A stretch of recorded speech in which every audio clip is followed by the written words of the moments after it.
10-year financial roadmap for OFW.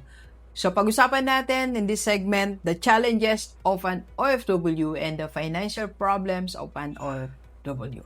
So dito tayo sa challenges. Ibig sabihin, ito yung hirap na pinagdadaanan natin as an OFW. Tama po, no? Marami tayong pinagdadaan ng kahirapan dyan sa ibang bansa. Ang tawag po natin dyan, these are the challenges. So first off, ito yung tinatawag nating emotional challenges.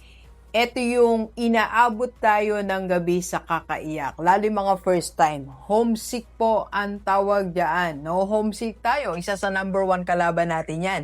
And of course, nakakalungkot din. Hindi po madali na nasa abroad tayo. And minsan nakakaramdam din tayo ng isolation. Lalo dun sa iba na matagal bago magkaroon ng kaibigan, matagal bago magkaroon ng bagong kakilala, matagal bago maka-adjust o maka-adapt. And of course, meron din tayong tinatawag na mental health issues. Alam nyo, nakakalungkot mga OFW na nagsuicide. Marami tayong nababalitaan na ganyan because of mental health issues. So, ito po ang mga tinatawag na emotional challenges sa mga OFW. Second challenge natin, meron tayong tinatawag na abuse. Naabuso tayo verbally, maraming sinasabi sa ating masasakit, physically, sexually, madaming types of abuse na tinitiis na lang ng ibang OFW para matupad na yung mga pangarap nila, para makabayad ng utang, para makapagpaaral ng anak. And of course, meron din tayong tinatawag na discrimination.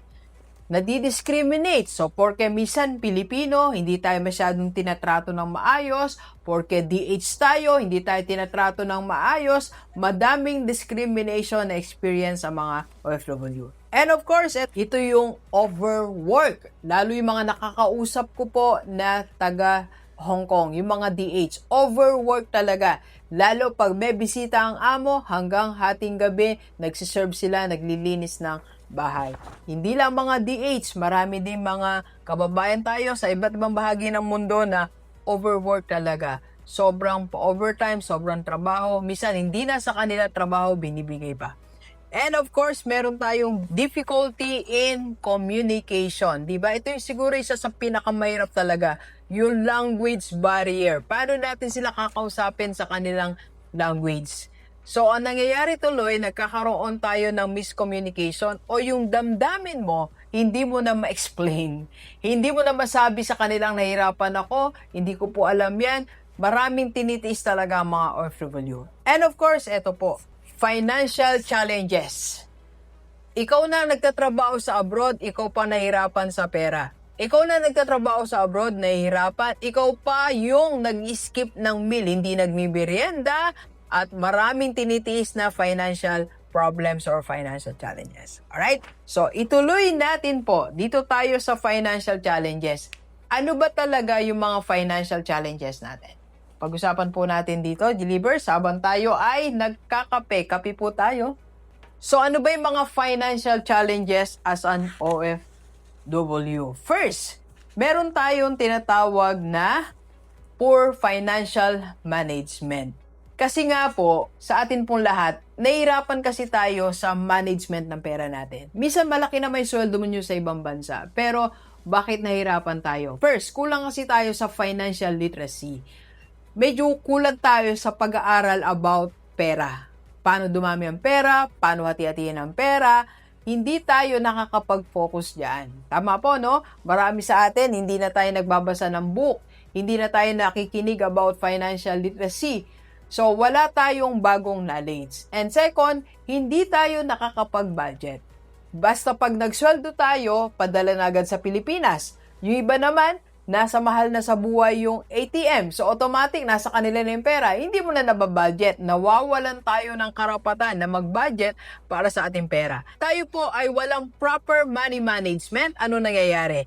Nagkakaroon tayo ng overspending. Sobrang gastos. So, pag sumobra ang gastos natin, ano po nangyayari sa atin? Wala tayong ipon. At pagka nagkaroon ng problema po, naglilid pa yan sa utang. So, nakita nyo po ang consequences, lack of financial literacy, hindi tayo nakakapag-budget. So, nagkakos ng overspending and in the end, in result, wala tayong savings at nagkakaroon pa tayo ng malaking utang. One financial problem of OFW. Poor financial management. Second, dependence of family members sa Pilipinas. Marami sa ating mga OFW, yung asawa mismo hindi na nagtrabaho. Yung mga kapatid mismo hindi na nagtrabaho. Yung mga anak na nakagraduate na hindi na nakatrabaho. Pati pinsan.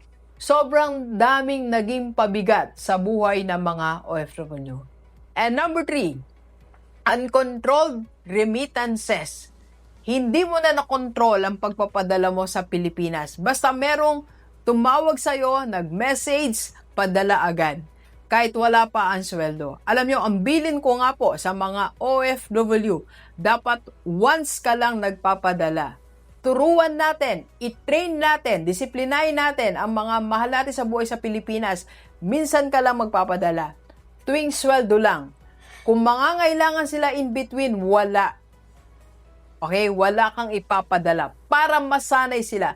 Alam mo bakit sila hingi ng hingi kahit hindi pa sweldo? Nasanay sila na nagbibigay ka naman. Uncontrolled remittances, problema yan. Financial problem ng mga OFW.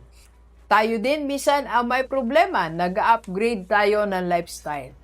Pagdating natin dyan, namili tayo ng mga bagong sapatos, mga uso dyan. Kung ano yung uso, ginagawa na rin natin. Feeling mo, turista ka. Hindi po tayo turista sa ibang bansa, OFW. Pwedeng bigyan natin ng pansin ang sarili natin, magbili tayo ng mga pagkain natin, maayos na kasuotan, pero hindi dapat tayo mag-upgrade ng lifestyle na hindi na natin kaya at dumating sa punto na nangungutang na tayo. Number 5, lack of retirement planning. Sa totoo lang, mga OFW, hindi nyo na to nagiging goal. Ang goal nyo na lang makabayad ng utang. Tama? Ang goal nyo na lang makapagpaaral. Ang goal nyo na lang may paggamot ang iyong kapatid. Tama lahat yan. Pero, extend mo ang goal mo sa sarili mo. That is extending your goal para ka magkaroon ng retirement plan. Nalilimutan natin ang retirement planning. Darating ang araw, tatanda ka at uwi ka rin dito sa Pilipinas kasi hindi mo na kaya magtrabaho. Wala tayong pera. Walang pang retirement. And number 6, wala din tayong emergency fund.